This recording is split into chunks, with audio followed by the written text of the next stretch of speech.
ही पूर्ण गोष्ट मराठीत खालीलप्रमाणे आहे. वटीची गोष्ट. एका गावात वटी नावाचा एक लहान मुलगा राहायचा.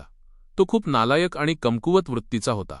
एकदा तो आपल्या आजोबांच्या म्हणजेच माणिकबाबांच्या घरून काही लिंबू घेऊन येत होता. त्यावेळी आमच्या गावात शारदा देवी बसल्या होत्या. वटी गावाचा फेरफटका मारून येत होता आणि आमच्या घराच्या बाजूला शारदा देवी बसल्या होत्या.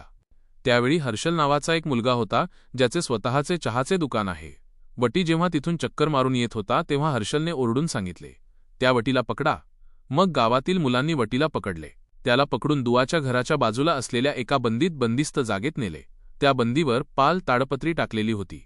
त्या बंदीच्या आत वटीला नेण्यात आले. हर्षलने वटीला पकडले होते, म्हणजेच मुलांनी वटीला पकडून बंदीत नेले होते. हर्षलने आपले हत्यार काढले.